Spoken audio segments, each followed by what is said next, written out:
Je vais vous montrer une astuce facile. Pour vos stores, commencez par les fermer à moitié, puis, à peu près au milieu de vos stores, commencez à retourner chaque lame dans le sens opposé. Faites cela jusqu'en bas de vos stores. Ensuite, rouvrez-les. Seule la partie supérieure s'ouvrira. Cela permet à la lumière de passer par le haut tout en offrant un peu plus d'intimité en bas. C'est une astuce vraiment simple mais efficace que vous pouvez utiliser sur vos stores pour maximiser la lumière du jour sans avoir à sacrifier votre intimité. Aucun matériel supplémentaire n'est nécessaire.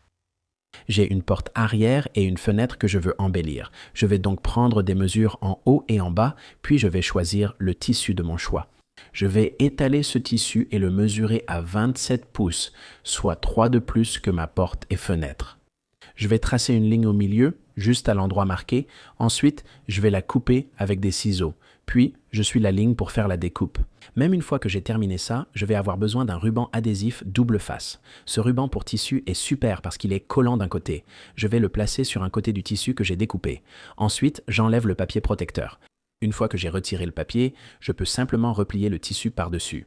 Ensuite, je vais éliminer le bord irrégulier que j'ai obtenu en coupant. Je vais utiliser un fer à repasser pour bien coller, puis ajouter du ruban adhésif et retirer le papier. Parce que je veux le replier encore une fois pour obtenir un bord bien net. Une fois que tout est en place, je vais repasser une dernière fois. Je vais ensuite prendre des stores vénitiens sans fil et les déployer du haut vers le bas. Là, j'ai beaucoup trop de lames, donc ce que je veux faire, c'est retirer le bouton en bas. Et je vais couper ça. J'ai besoin de la corde du milieu après avoir coupé. Gardez le bouton et tirez la corde du milieu jusqu'au bout sans la perdre. Une fois que j'ai fait ça, je peux couper toutes les autres lames, mais je vais devoir en garder environ 5. J'attache une épingle de sûreté au bout de la corde conservée, ce qui m'aide à les faire passer entièrement. Il suffit d'en passer environ 5.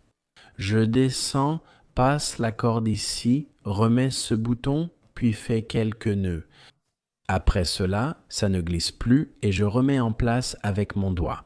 Ensuite, je peux coller la barre supérieure du store vénitien au tissu. Vous pouvez utiliser de la colle pour tissu ou, comme moi, de la colle chaude en grande quantité.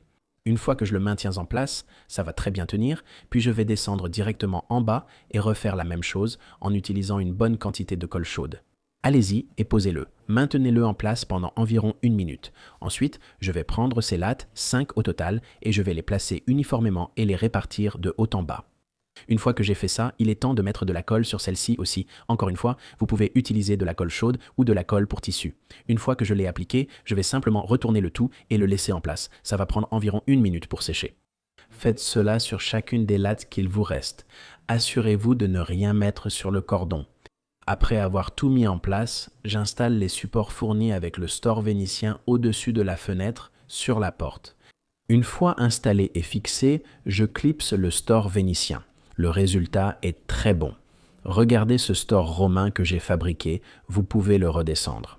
Il est sans cordon et reste en place une fois tiré. Le résultat est incroyable.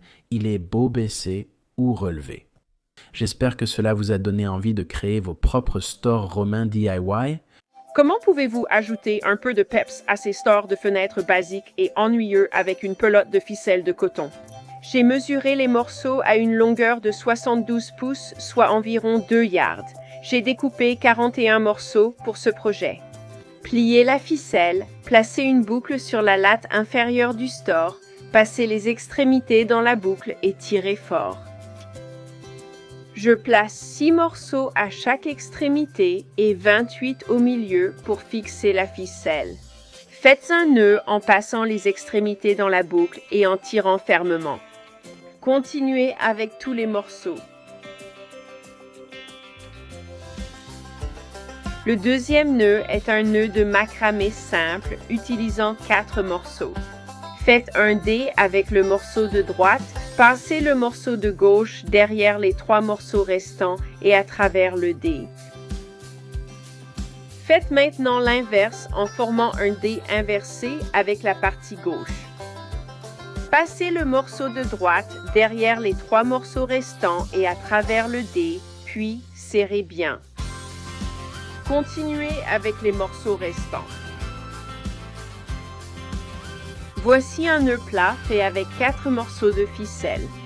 Prenez les 2 morceaux de gauche, croisez-les par-dessus les 2 morceaux de droite en amenant les 2 morceaux de gauche vers le haut et par-dessus. Ensuite, prenez les 2 morceaux de gauche, formez un dé à l'envers, passez les 2 morceaux de droite à travers le dé et tirez pour serrer. Continuez avec le reste des morceaux en gardant 4 morceaux enroulés autour de vos doigts. Croisez-les et faites passer le morceau à travers la boucle. Tirez pour serrer. Poursuivez avec les autres morceaux, ajustez la hauteur si besoin.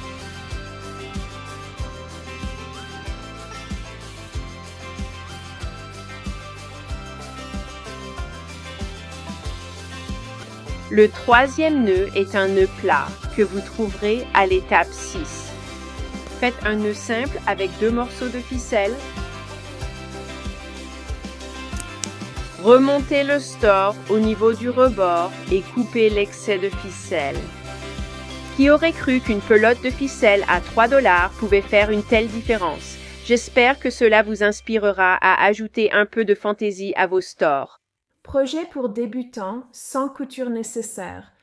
Alors d'abord, je suis allée dans mon magasin de tissu local. J'ai choisi un joli tissu et un adhésif Ultra Bond. J'ai d'abord mesuré ma fenêtre, puis préparé les 2 attaches, dont vous pouvez choisir la longueur. Mais j'ai choisi 22 pouces. Donc, coupez 2 bandes de 2 pouces de large et de 44 pouces de long, puis repassez ces bandes en deux. Ensuite, repliez les bords vers l'intérieur et repassez à nouveau. Vérifiez que la sangle finale soit au moins aussi large que l'adhésif. Placez l'adhésif face vers le bas ou côté papier vers le haut à l'endroit souhaité, puis repassez pendant 1 à 2 secondes.